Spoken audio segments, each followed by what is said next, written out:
Здравствуйте. Я думал, что сейчас наши солдаты сражаются на фронте против русского мира, чтобы не пустить русский мир в Украину. Но на самом деле, я сейчас вам это докажу с конкретными фактами, русский мир уже в Украине есть. И появился этот русский мир в Украине, к большому сожалению, с помощью президента Зеленского и всей его команды. Вот вам первое доказательство, и далеко не единственное. Это феерический Михаил Подоляк давал интервью Латыниной. Послушайте внимательно, что он сказал. Очень внимательно, пожалуйста. Людям, которые взяли взятку и выдали недостоверный документ, совершив коррупционное действие, понятно, что дальше происходит. Те люди, которые на основании этого уехали, во-первых, нужно будет получать судебное решение, что они получили эту справку ненадлежащим образом, что она является проявлением коррупционного действия. На основании этого нужно будет обращаться в суды других стран, где эти граждане находятся, для того, чтобы суды этих стран отменили. Они же там находятся как беженцы с определенными юридическими статусами. Ну и, соответственно, нужно будет в судах тех стран доказать, что этот человек там ненадлежащим образом получил справку. И давайте не забывать, что гуманистические сообщества в европейских странах, они на первый план всегда ставят право человека. Вот ему страшно, вот он не хочет воевать, да, он имеет право бояться. И, соответственно, суды вряд ли будут принимать решение об экстрадиции. То есть процедура юридическая чрезвычайно сложна. Ну, то есть, грубо говоря, массово аннулировать справки и массово потом людей через экстрадиционные процедуры забрать со стран Запада, это будет невозможно. Что возможно будет? Возможно будет, понятно, что будут реестры людей, те, которые получали эти фиктивные справки, и потом у них будут проблемы при возврате уже в Украину, ну, соответственно, будут дальше уже идти юридические процедуры при возврате. Ну, имеется в виду, если они добровольно сейчас не возвращаются сами, то потом, если когда война закончилась, они будут возвращаться, ну, наверное, будут определенные юридические проблемы у них, ну, потому что нужно будет выяснять основания, почему они покинули страну и так далее и тому подобное. Но я бы сейчас это, скажем так, не считал, что можно будет максимально масштабно решить вопрос по возврату молодых мужчин, которые уехали по тем или иным причинам на основании фиктивных справок за границу. Поясняю вам, что вы сейчас слышали. Если вы помните, пару недель назад Арахамия сказал, что будем всех доставать, кто там как-то выехал не по тем документам, нелегальным, экстрадировать. Потом многие страны ЕС выступили, никакой экстрадиции не будет, мы этого не допустим. Я вам рассказывал, успокаивал вас, что сами принципы, на которых строился Европейский Союз, любого вида дискриминации, короче, там человек прежде всего, а не государство. И никогда этого не будет происходить. Эти идиоты это поняли. И теперь Подоляк переиграл, сдал назад, что называется, и говорит, да, Европа ничего не сделает, это очень сложный юридический механизм, что изначально было понятно, иначе Минюста бы всего не хватило заниматься одними уклонистами. Они сказали, так когда вернутся эти люди, эти плохие украинцы, нехорошие в Украину, мы с ними юридически разберемся, сделаем им последствия уже внутри нашей страны, то есть родины этих людей.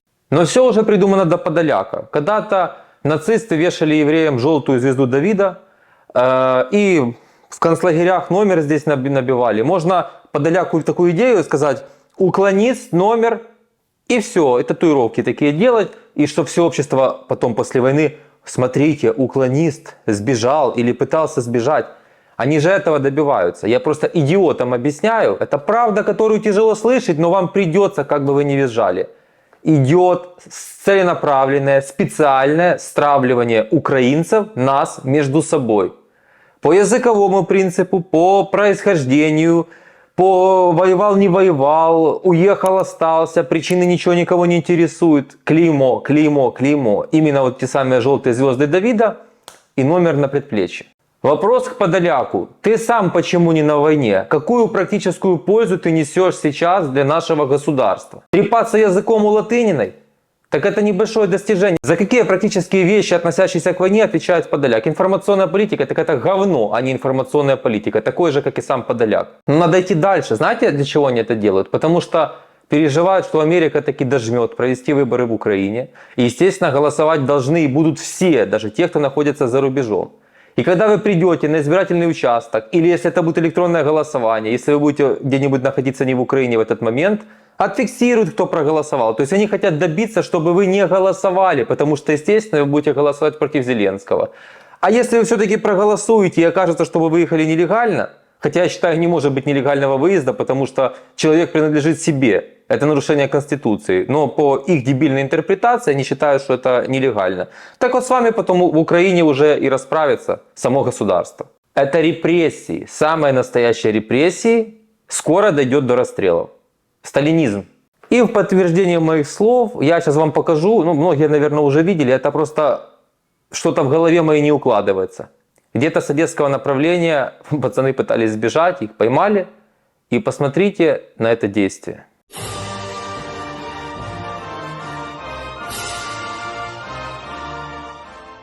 Господь навчає, я не прийшов призвати праведних, но грішних на покаяння. Я сьогодні звертаюся до вас, дорогі брати у Христі, той вчинок, який ви, на великий жаль, мали зробити, зрозуміти, осознати, що це був великим уроком для всіх. Тому що сьогодні наші побратими, які на передовій боронять нас, ваші родини, і у вас самих є батьки, є дружини у багатьох, діти є. І ви потрібні тут, в Україні, тут для того, щоб цю війну перемогти. Я закликаю вас, аби в кожного приснулася совість для того, щоб захистити нашу державу, Україну. Спаси вас, Господи, поможи, Господи, і благослови вас, Господи.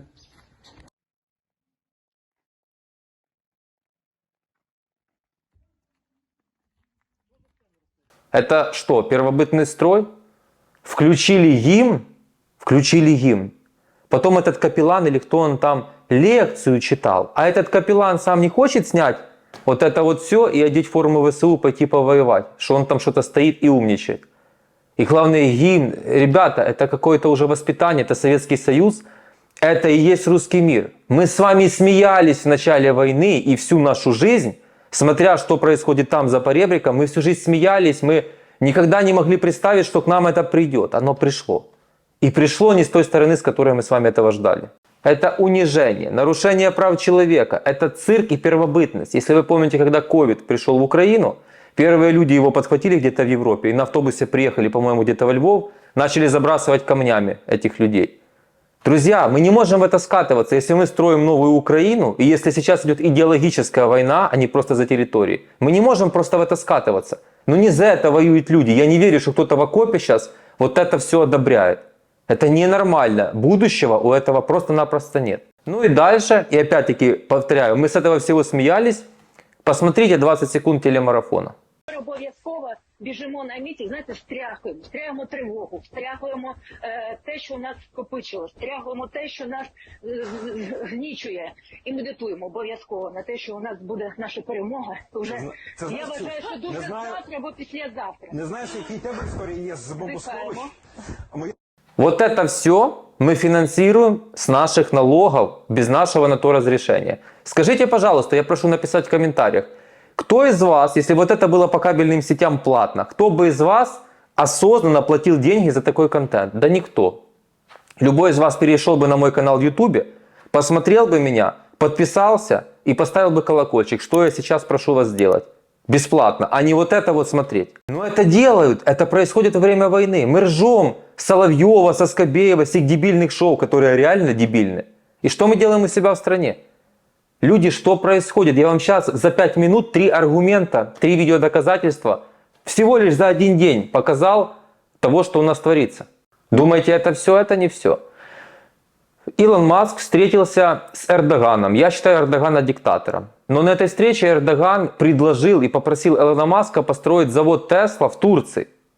А я здесь делаю видео и прошу, и призываю, не хочу ничего просить Зеленского, призываю, требую обратиться к Илону Маску от имени Зеленского, главы нашего государства, попросить провести выборы, и чтобы он сделал техническое оснащение и у себя в аккаунте в соцсети X в режиме лайв показывал результаты выборов, чтобы их не могли никто подтасовать, эти ермаки и вся эта банда. В моей программе реформ заложена концепция, и вы можете посмотреть видео, там четко сказано, в Украине заводы должен строить Илон Маск и другие новаторы, которые сейчас есть на планете Земля. Мы должны им дать все условия, лучшие условия в мире, лучшие условия, чем в Америке.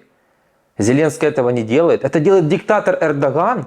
А что делает Зеленский? Что делают эти соросятские вонючие СМИ в Украине? С утра до ночи поливают Илона Маска.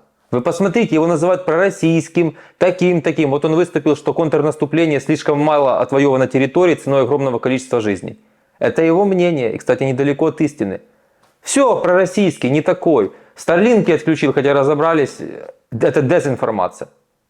Но он уже записан во враги Украины. Дальше идем. Польша. Во время войны развязали торговую войну против Польши, против наших братьев, можно сказать, против соседнего государства, которого нужно в одно место целовать за те условия, которые он создал украинцам, которые уехали от войны. И неважно, в интерпретации Украины легально или нелегально, и многие другие страны помогали, мы с ними затеяли торговую войну.